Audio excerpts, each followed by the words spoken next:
A ver, pensemos en esto. ¿Cómo es que una secta diminuta, que además era perseguida, termina por, básicamente, conquistar el Imperio Romano sin disparar una sola flecha? Bueno, la respuesta no es un simple milagro o una casualidad. Fue en realidad una combinación casi perfecta de una idea radical, un momento histórico único y una estrategia de expansión, la verdad, brillante. Vamos a desglosar esta historia para entender bien cómo lo lograron. Para entenderlo, vamos a seguir esta ruta. Son 5 claves. Primero, la misión que lo arrancó todo. Segundo, la increíble autopista que usaron para moverse. Tercero, su plan maestro enfocado en las ciudades. Cuarto, el reloj que los apuraba constantemente. Y por último, el gran debate interno que casi cambia todo el juego. Insisto en esto un momento. Las probabilidades no es que estuvieran en su contra, es que eran prácticamente inexistentes. No tenían ejércitos, cero apoyo político y de hecho enfrentaban una hostilidad brutal. Y aún así, en cuestión de unos pocos siglos, le dieron la vuelta al mundo. La gran pregunta es, ¿cuál fue exactamente su secreto? Bueno, empecemos por el combustible, la idea central que empujó a estos primeros creyentes a llevar su mensaje mucho más allá de sus propias fronteras. Y aquí está la idea que lo cambió absolutamente todo. Su mensaje no era solo para un grupito o para su pueblo, no. Estaban convencidos de que su Dios tenía un plan para toda la humanidad. Y si eso era verdad, pues no había opción. Tenían que llevar ese mensaje hasta el último rincón del mundo conocido. Esa convicción fue el verdadero motor de arranque de todo lo que vino después. Ahora, una gran idea necesita el momento y el lugar perfectos para explotar. Y aquí viene la gran ironía de la historia. El mismo imperio que muchas veces los persiguió fue el que, sin querer, les ofreció el ecosistema ideal para crecer a una velocidad increíble. Es que la llamada Pax Romana creó en la práctica la primera gran red global de la antigüedad. Pensemos en los elementos: un idioma común, el griego, que casi todos entendían, carreteras y rutas marítimas súper seguras que funcionaban como las fibras ópticas de hoy, y un sistema político unificado que eliminaba fronteras. Las ideas podían viajar más rápido y más lejos que nunca antes en la historia. Y esto demuestra lo pragmáticos que eran. Los primeros misioneros no tuvieron que abrirse camino en la selva. Simplemente se montaron en las líneas de comunicación y comercio que ya existían, siguiendo el mapa que la diáspora judía ya había trazado por todo el imperio. Entonces, las condiciones eran perfectas. Pero claro, no se quedaron de brazos cruzados. Hacía falta un plan de acción, una táctica.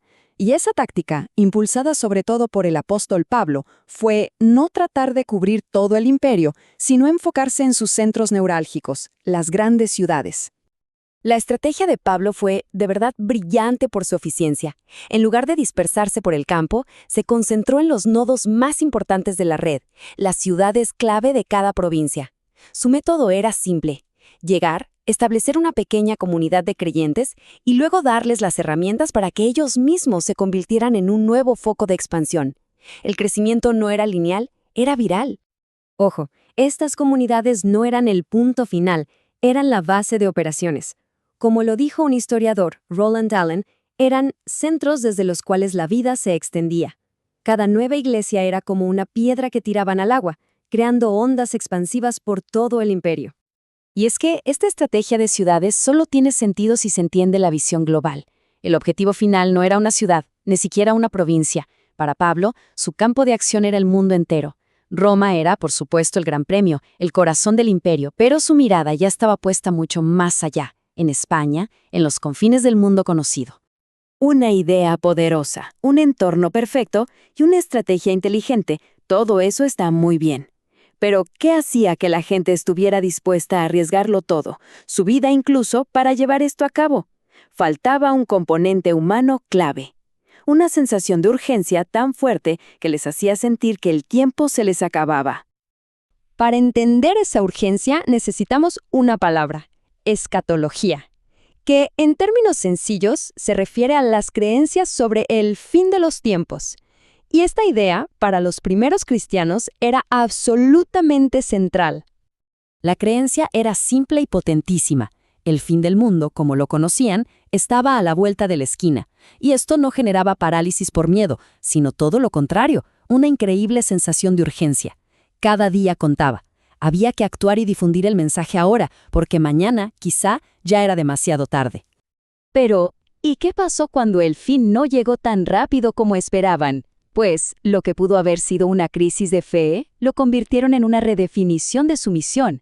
Esta demora no la vieron como un error, sino como una ventana de oportunidad. Era el tiempo del Espíritu, un plazo extra, un regalo de Dios para cumplir la tarea de llegar a todo el mundo. Así que la espera pasiva se transformó en evangelización activa.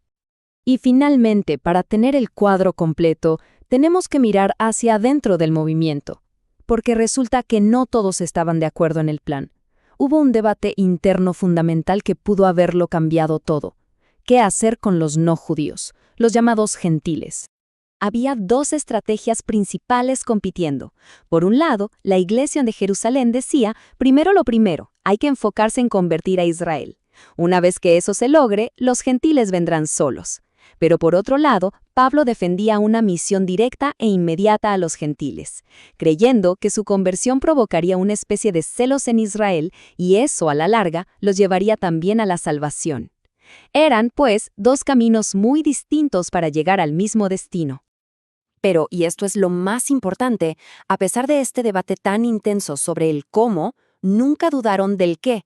Las dos facciones estaban unidas por convicciones mucho más profundas, que Dios estaba al mando del plan, que los gentiles tenían que ser incluidos y que la misión de la Iglesia era para todo el mundo. Esta unidad en lo esencial fue lo que les permitió seguir avanzando, incluso sin estar de acuerdo en cada detalle del camino. Así que, en resumen, ahí lo tenemos. El crecimiento explosivo del cristianismo no se debió a una sola cosa, sino una especie de tormenta perfecta. Fue la suma de una convicción que les dio un propósito global, una oportunidad histórica que les dio las herramientas, una estrategia que les dio un método y una urgencia que les dio la energía para nunca detenerse. Y todo esto nos deja con una pregunta final para reflexionar. Este modelo de expansión, esta combinación de mensaje, momento, método y motivación, no es algo exclusivo de la historia antigua.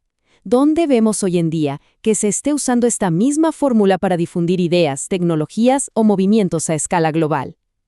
La historia, al final, a menudo nos da el mapa para entender nuestro presente.